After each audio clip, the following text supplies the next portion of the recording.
Hello everyone and welcome to Jumperman Tech, where we specialize in HVAC but do everything DIY, and today I want to show you how to braze copper like the pros.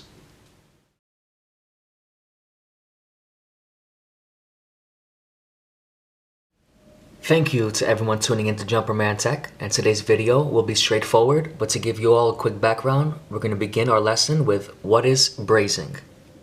Brazing, by definition, is a metal joining process in which two or more metals are joined together by melting and flowing a filler metal into a joint, with the filler metal having a lower melting point than the adjoining metal. In this case, the adjoining metal would be copper and the filler metal would be the brazing rod.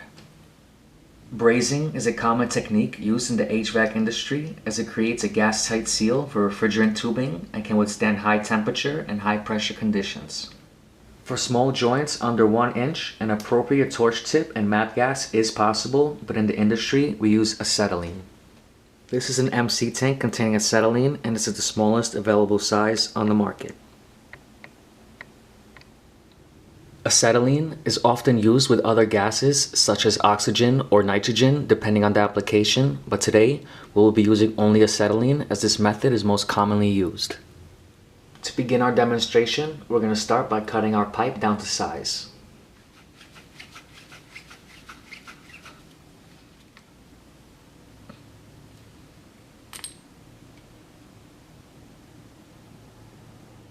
When you cut copper, you create these things called burrs, and they must be removed. This is a deburring tool, and this is used to shave off those burrs.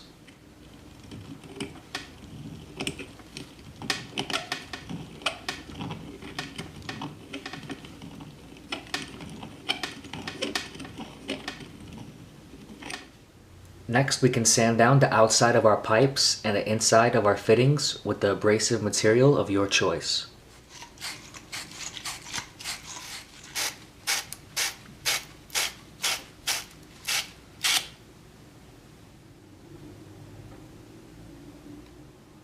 After we have sanded down our pipes, silver brazing flux is recommended, but the rods with phosphorus content are actually self-fluxing on copper, but I strongly recommend using flux when joining unlike metals such as copper with brass. Before we light our torch, the idea here is to heat up our copper and use the heat from the copper to melt our brazing rod and not the flame of the torch. This brazing rod melts at 1500 degrees. I like to bend my brazing rods at a 90-degree angle so I can get around corners. Our pipe is now prepped and we can begin to light our torch.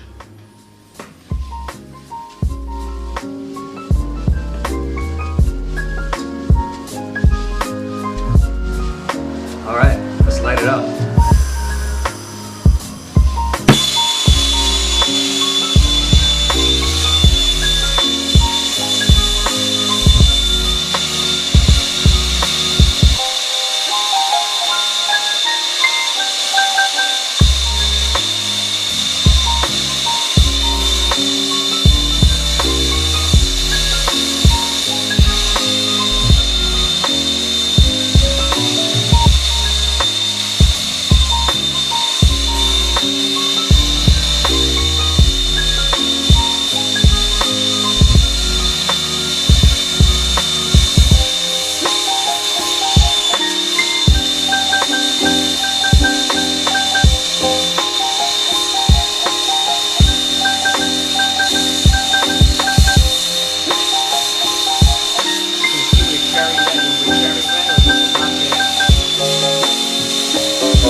It's important to let the braze give itself time to settle down and cool off. Applying a wet rag too soon might compromise the joint.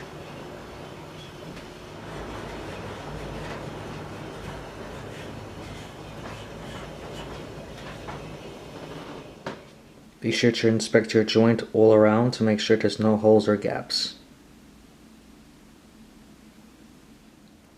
And that's what I call a beautiful thing right there. If anybody found this video interesting or helpful, please drop a like, comment, and subscribe. And I'll catch you guys next time.